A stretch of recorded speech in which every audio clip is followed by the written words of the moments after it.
Bonjour Antoine Gallardo, merci Bonjour. beaucoup d'avoir accepté cette petite interview. Quand tu as commencé à écrire? J'ai commencé à écrire quand j'étais enfant. J'avais pas de livre à la maison, il n'y avait pas de musique, il n'y avait pas d'art à la maison. Et puis c'est venu tout seul, la poésie. Voilà, Comment tu écris? à la main. Et comment tu construis? Est-ce que tu travailles? Comment tu choisis l'idée qui vient? Comment? Je laisse. Ça dépend ce que je veux faire, avec quel type de matière et quel type de travail je veux apporter au texte. Mais je reviens souvent sur les textes pour les retravailler. Tantôt je laisse filer, tantôt je réfléchis à certaines constructions, là, tout simplement. Ce sont la poésie, les nouvelles, les romans, essais? Poésie. Les auteurs qui t'ont marqué? Han Shan, un poète chinois du 6e siècle, et Guy Evic. Qu'est-ce que tu penses de la poésie actuelle francophone? Par rapport à la poésie francophone, je n'ai pas une grande culture. Je lis un petit peu de la poésie québécoise, forcément aussi un petit peu les auteurs belges, parce qu'on est plus proche d'eux, les Suisses également. Ils participent à la richesse des écritures d'aujourd'hui, des différentes formes de poèmes, de différentes formes d'objets poétiques. Et je dirais même de différentes formes d'objets littéraires, parce que je pense que c'est peut-être ça finalement l'important. C'est l'objet littéraire sans chercher spécialement à lui donner une forme, mais dans lequel on s'y reconnaît en poésie, même si ce n'est pas un poème. Tu es éditeur aussi, et donc est-ce que tu peux nous parler de ta maison d'édition, le nom, pourquoi c'est, et depuis quand tu fais, et surtout comme on dit, tu publies les poésies actuelles, francophones aussi, donc je veux parler un petit peu de tes auteurs aussi. Donc j'ai une maison d'édition depuis 2014, première publication en 2015, une soixantaine de titres au catalogue aujourd'hui, où je suis seul à tout faire dans la maison d'édition. Donc la maison d'édition s'appelle La Boucherie Littéraire. C'est une maison d'édition qui publie uniquement donc des textes d'auteurs vivants d'aujourd'hui. Et jeunes aussi, parce que c'est pas mal. Jeunes et moins jeunes. Oui. J'ai des auteurs qui publient un texte pour la première fois. À partir du moment où on publie un texte pour la première fois, on est jeune auteur, et j'ai beaucoup de jeunes auteurs de plus de 50 ans. Je publie surtout, je dis toujours que je publie des textes. Sur le marché de la poésie, on m'a fait remarquer qu'il y avait beaucoup de poètes femmes. C'est vrai que je reçois beaucoup de textes de poètes femmes, et j'ai tendance à publier autant d'hommes que de femmes. En 2022, je suis censé publier 80% d'auteurs femmes. Ce qui m'intéresse, donc comme je dis, c'est le texte. Je ne m'intéresse ni au sexe de mon auteur, ni à ses origines, ni au fait qu'il soit connu ou pas connu. Donc je publie des auteurs qui n'ont jamais publié, d'autres qui ont une grande expérience de l'écriture. C'est vraiment le texte qui importe et qui me touche. Et voilà, la maison d'édition, je joue sur les mots, je file la métaphore sur les différentes collections. Une collection qui s'appelle Sur le bio, une collection qui s'appelle Sur le bio pour tous, de 7 à 107 ans, qui est accompagnée d'illustrations ou d'œuvres plastiques. Une collection qui s'appelle Carnet poétique, qui est composée de 4 papiers différents, qui ressemble un petit peu au Steak du boucher, qui est un livre hybride entre le recueil de poésie et le carnet blanc. Et j'ai une autre collection qui s'appelle La feuille et le fusil, qui est une collection qui est composée de 3, 4, 5, 6 papiers différents, très texturés, des impressions différentes, le travail d'autres éditeurs qui viennent y participer parfois, ou en tout cas en complicité. Et donc c'est une collection où j'ai des sensations de papier, de texture, de bruit.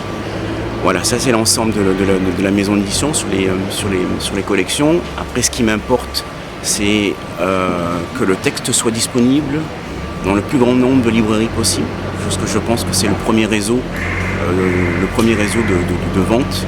Donc je ne fais pas de vente en direct, excepté rarement sur des marchés comme le marché de la poésie. Mes livres, quand ils paraissent, sortent en France, Belgique, Suisse, Luxembourg. Et puis, avec mon distributeur, ils partent dans différents pays encore, à travers le monde. Et pourquoi boucherie littéraire? Alors, la boucherie littéraire, c'était le nom que portait ma librairie. qui a fermé en 2008, qui était une librairie spécialisée en petite édition. J'étais installé dans le parc régional du Luberon, et le parc régional a une charte graphique qui interdit au commerce d'avoir une enseigne lumineuse. Dans les différents locaux que j'avais visités, il y avait une boucherie. Le boucher en avait marre de son enseigne, il m'a dit si le propriétaire veut le local, je vous offre mon enseigne. Il existait à l'époque à Paris la librairie La Boucherie. Aujourd'hui, il ne reste plus que la petite boucherie, qui est une librairie jeunesse à Paris. Et donc, voilà, je me suis dit la boucherie littéraire, parce que je n'avais pas d'idée de nom qu'aurait ma librairie au moment de la création. Et c'était sur une très jolie petite place de village en Provence. Et avec cette lumière, boucherie et littéraire qui venait en surplus, voilà, ça me permettait d'avoir une visibilité haute que les autres. J'ai jamais pu avoir le local. Et pendant un an, les gens me disaient alors, t'en es où avec ta boucherie? Donc voilà, j'ai gardé le nom.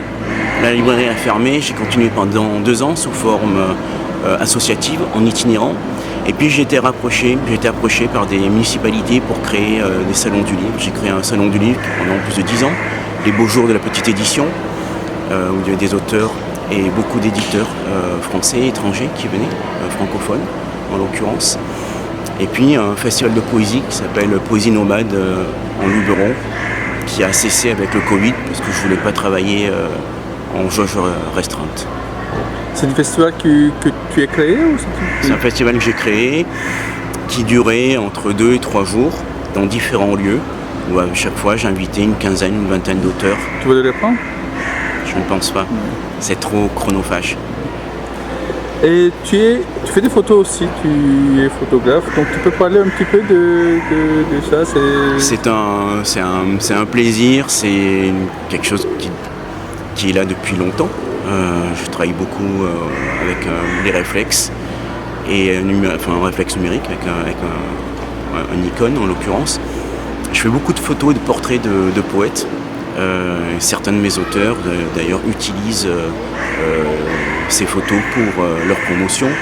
J'ai photographié beaucoup d'éditeurs et pareil, ces éditeurs utilisent mes photos pour leur programmation, et puis quelques-unes de ces photos-là sont également utilisées sur différents supports, que ce soit pour des programmes de théâtre ou des festivals de poésie. Espérons que ça deviendra un livre aussi avec les portraits des poètes et des éditeurs, c'est intéressant, non? Si tu connais un éditeur. Si tu connais ça. Je connais un. J'essaie de le persuader. Ça sera pas moi. Il n'est pas convaincu, d'accord. Non, okay. je vais pas me publier. En tout cas, c'est pas d'actualité. Oui. La traduction. Un jour peut-être. Seulement si je peux travailler avec des auteurs étrangers qui maîtrisent le français, ou avec qui je peux parler. Tous les textes que je reçois, la plupart sont retravaillés.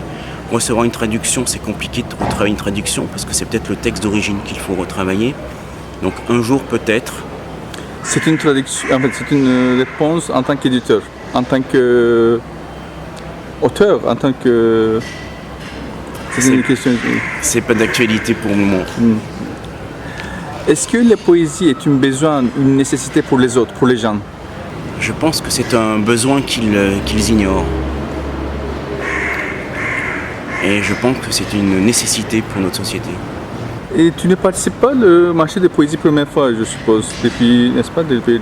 Ça va faire, on est en 2022, ça va faire 6 ans que je suis ici. Tu peux parler un petit peu de tes impressions, ce que tu penses? Sur ce marché? Oui. C'est très particulier. On se retrouve 500 éditeurs concentrés sur une micro-place à Paris. Et voilà, ce que je trouve intéressant, c'est cette effervescence, ces synergies, ces rencontres entre éditeurs, la rencontre de nouveaux auteurs, la rencontre avec d'autres métiers, organisateurs de festivals, maisons de la poésie, toute cette émulation autour de l'activité poétique. Et ce que je trouve intéressant sur le marché de la poésie, c'est que c'est un marché qui, au-delà, on ne vient pas au marché de la poésie pour gagner de l'argent et pour faire des ventes. En général, on arrive à rentrer dans nos fonds, c'est ce qui importe. En revanche, on vient là pour essayer de permettre à nos auteurs d'avoir une visibilité. C'est pour ça qu'il y a des signatures sur les stands. Ça leur permet à nouveau aussi de faire des rencontres. Et c'est également un moyen pour nous justement donc, de rencontrer d'autres professionnels et voir comment on peut établir des passerelles pour travailler ensemble. Je vais vous lire des extraits de Il saignera des cordes de Nicolas Gonzalez.